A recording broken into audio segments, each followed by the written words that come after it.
और देखेंगे तो आपको ऐसे कई उपकरण दिखाई देंगे जिनमें इलेक्ट्रिक मोटर लगे हैं, जैसे कि बच्चों के खेलने के खिलौने, table fan, toothbrush, hair dryer और इलेक्ट्रिक कटिंग चाकू। आप इसे चालू करते हैं और किसी तरह ये काम करने लगता है, पर ऐसा कैसे? इस वीडियो में हम इलेक्ट्रिसिटी और मैग्नेट यानी कि चुंबक की बेसिक बातें कवर करेंगे और फिर मोटर कैसे काम करता है यह समझने के लिए इन सभी को एक साथ रखेंगे। आइए सर्किट से शुरू करते हैं। हमारे पास एक बैटरी है, कुछ वायर है और एक ऐसा उपकरण है जो बिजली का उपयोग कर सकता है, जैसे कि एक लाइट बल्ब। इलेक्ट्रिसिटी सर्किट में फ्लो होती रहती है, लेकिन जैसे ही तार टूट जाता है इलेक्ट्रिसिटी बहना बंद हो जाती है और लाइट बल्ब बुझ जाता है। क्योंकि अगर हम चाहते हैं कि सर्किट काम करे तो बस आप इतना याद रखिए कि सर्किट का रास्ता पूरा होना जरूरी है और जरूरत पड़ने पर सर्किट के रास्ते को तोड़ने या जोड़ने के लिए हम स्विच का इस्तेमाल करते हैं। तार से बिजली बह रही है, इसे कन्वेंशनल फ्लो कहा जाता है। अगर हम बैटरी को बाहर निकालते हैं और उसे पलट देते हैं तो करंट दूसरी तरफ से बहने लगेगा। हालांकि लाइट बल्ब अभी भी काम करेगा, लेकिन कुछ डिवाइस ऐसे भी हैं जो करंट के प्रवाह के आधार पर अलग तरह से काम करेंगे। ये थे सर्किट के कुछ बेसिक प्रिंसिपल। अब हम आते हैं मैग्नेट पर। इसमें एक नॉर्थ पोल और एक साउथ पोल है और यह मैग्नेटिक मेटल्स को खींचता है, जैसे कि ये पेपर क्लिप। यदि आप दूसरे मैग्नेट को इसकी तरफ लाएंगे तो विपरीत पोल अट्रैक्ट होंगे और सेम पोल रिपेल होंगे।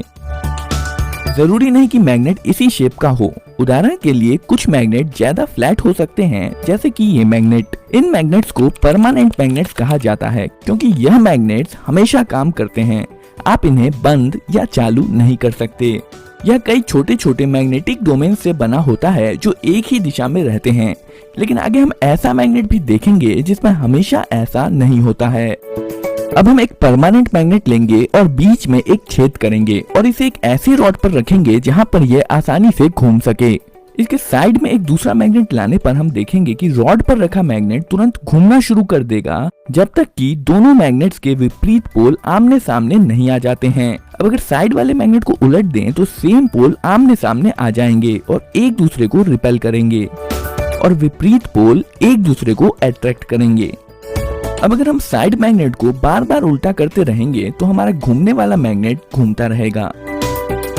अभी के लिए बस ये घूमने वाला कॉन्सेप्ट याद रखिए, हम इस पर जल्द ही वापस आएंगे। यहाँ पर एक मेटालिक बोल्ट है जो मैग्नेट नहीं है। असल में यह मैग्नेटिक डोमेन से तो बना है, लेकिन इसके मैग्नेटिक डोमेन विभिन्न दिशाओं में है।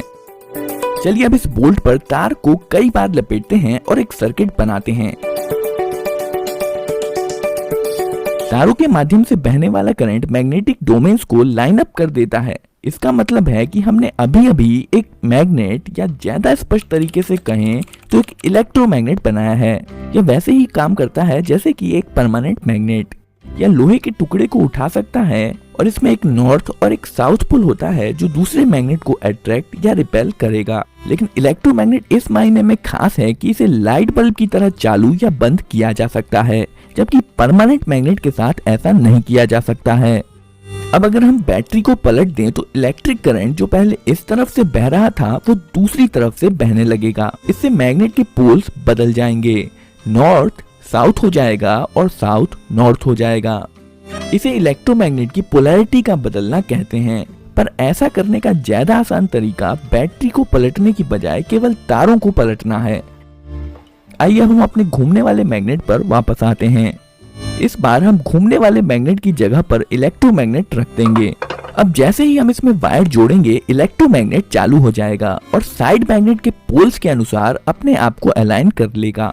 पर ये जो इलेक्ट्रोमैग्नेट के साथ वायर जुड़े हैं ये इसे फ्रीली नहीं घूमने देंगे। पर यहाँ पर जो ध्यान देने वाली बात है वो है इलेक्ट्रोमैग्नेट के घूमने का कॉन्सेप्ट। अब अगर हम तारों को आपस में बदल दें तो इलेक्ट्रोमैग्नेट के पोल्स बदल जाएंगे। सेम पोल रिपेल करेंगे और विपरीत पोल अट्रैक्ट करेंगे, जिसके कारण इलेक्ट्रोमैग्नेट घूम जाएगा। तारों को फिर से बदल दीजिए और इलेक्ट्रोमैग्नेट की पोलैरिटी फिर से बदल जाएगी और एक बार फिर सेम पोल रिपेल करेंगे और विपरीत पोल अट्रैक्ट करेंगे और इलेक्ट्रोमैग्नेट फिर से घूम जाएगा। यदि हम इसी प्रकार पोलैरिटी बदलते जाएं तो इलेक्ट्रोमैग्नेट लगातार घूमता रहेगा। हम इसे ज्यादा पावरफुल बनाने के लिए दूसरी तरफ एक और परमानेंट मैग्नेट लगा सकते हैं। ध्यान दें कि इस वाले मैग्नेट का साउथ पोल सेंटर की तरफ है और इस मैग्नेट का नॉर्थ पोल सेंटर की तरफ है। इस प्रकार साइड में लगे हुए मैग्नेट्स के तालमेल से बीच वाला मैग्नेट घूमता रहता है। यहाँ पर जो हमने देखा वह इलेक्ट्रिक मोटर का बहुत ही साधारण रूप है। इसे उपयोगी बनाने के लिए हमें इसमें कुछ सुधार करने होंगे। दो साइड मैग्नेट्स को हटाकर ज्यादा पावरफुल कर्व्ड मैग्नेट्स लगाए जा सकते हैं और वायर लपेटे हुए बोल्ट की बजाय हम मेटल लूप का इस्तेमाल करेंगे जिसे आर्मेचर कहते हैं। वायर जोड़िए और हमारा सर्किट कंप्लीट है।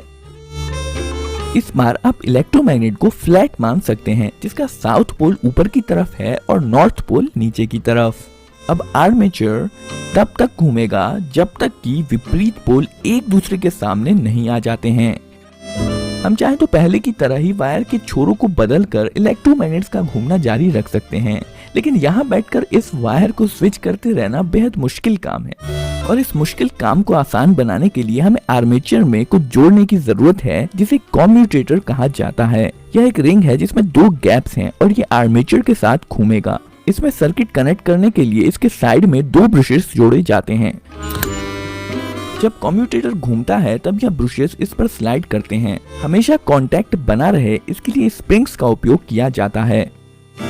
करंट वायर से ब्रश, ब्रश से कम्यूटेटर रिंग, कम्यूटेटर रिंग से आर्मेचर और फिर आर्मेचर से कम्यूटेटर रिंग और ब्रश के माध्यम से वापस वायर में फ्लो हो जाता है। अब जब इलेक्ट्रोमैग्नेट घूमेगा तो आर्मेचर और कम्यूटेटर रिंग भी घूमेंगे। इस बार इलेक्ट्रोमैग्नेट जब लगभग इतना घूम लेगा तब ब्रशेस कम्यूटेटर रिंग के दूसरी तरफ स्विच कर लेंगे। याद रखिए दो ब्रशेस हैं और यह चीज दोनों तरफ होगी। कॉन्टैक्ट स्विच होने से पहले करंट इस तरह से फ्लो हो रहा था, पर जब ब्रशेस साइड स्विच कर लेंगे तब करंट इस तरह से फ्लो होने लगेगा और जब करंट की डायरेक्शन बदल जाएगी तो इलेक्ट्रोमैग्नेट की पोलैरिटी भी बदल जाएगी और आर्मेचर घूमता रहेगा।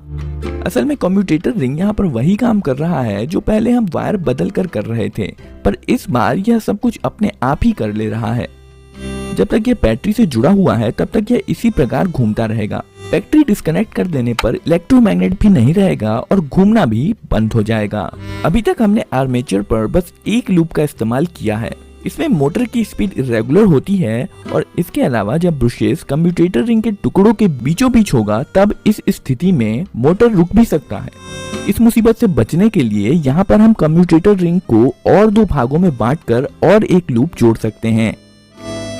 शुरुआत में ब्रशेस इन दो कम्यूटेटर के टुकड़ों के कांटेक्ट में होते हैं जो इस इलेक्ट्रोमैग्नेट को ऑन कर देते हैं, जिसके कारण यह घूमना शुरू कर देता है।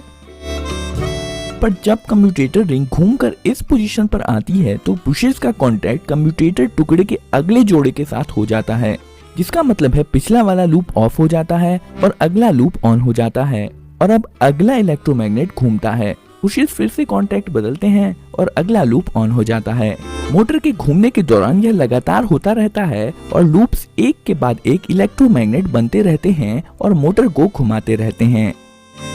कुछ इलेक्ट्रिक मोटर के आर्मेचर में कई लूप्स जोड़े जाते हैं जिससे मोटर स्मूथली चलता रहता है। आर्मेचर के घूमने से जो घूमने वाला बल पैदा होता है उसे टॉर्क कहते हैं। ज्यादा टॉर्क का मतलब है मोटर की ज्यादा स्पीड। मोटर का टॉर्क बढ़ाने के लिए हम कुछ चीजें कर सकते हैं, जैसे ज्यादा वायर होने से इलेक्ट्रोमैग्नेट ज्यादा पावरफुल होता है। उदाहरण के लिए अगर बोल्ट पर ज्यादा वायर लपेटा जाए तो पावरफुल इलेक्ट्रोमैग्नेट बनेगा। आर्मेचर लूप्स भी बहुत सारे वायर से बने होते हैं, जिसका मतलब है मोटर में ज्यादा पावरफुल इलेक्ट्रोमैग्नेट होगा और मोटर भी ज्यादा स्पीड से घूमेगा। यही कारण है कि अगर आप किसी असली मोटर को खोलकर देखेंगे तो पाएंगे कि उसमें बहुत सारा वायर लपेटा हुआ होता है। ज्यादा वायर का मतलब है ज्यादा पावरफुल इलेक्ट्रोमैग्नेट। इसे पावरफुल बनाने का दूसरा तरीका है कि इसमें ज्यादा इलेक्ट्रिसिटी दी जाए। आइए हम मोटर से संबंधित और भी कुछ नाम देख लेते हैं। यहाँ पर जो पार्ट्स नहीं घूम रहा है उसे स्टेटर कहते हैं, जो कि इस केस में साइड में लगे दो परमानेंट मैग्नेट्स हैं। ये स्टेटर एक मोटर केस के अंदर फिट होता है और बीच में जो आर्मेचर है उसे रोटर भी कहते हैं। यही वो पार्ट है जो घूमता है। मोटर के बीचों बीच एक शाफ्ट लगा होता है जो मोटर के पीछे से बाहर आता है। इस वीडियो में आपने जो मोटर देखा है वह एक डीसी मोटर है। अगर आपके पास कोई उपकरण है जिसमें मूवमेंट होता है और वो बैटरी से चलता है तो ज्यादा चांसेस हैं कि उसमें डीसी मोटर ही लगा होगा। मोटर चाहे जिस भी प्रकार का हो, लेकिन अधिकांश तरह के मोटर्स रोटेटिंग मोशन बनाते हैं जिसे बाद में उपयोग अनुसार अलग अलग मोशन में बदल दिया जाता है। तो ये वीडियो आपको कैसी लगी कमेंट करके जरूर बताइए और वीडियो को लाइक, चैनल को सब्सक्राइब जरूर कर दीजिए।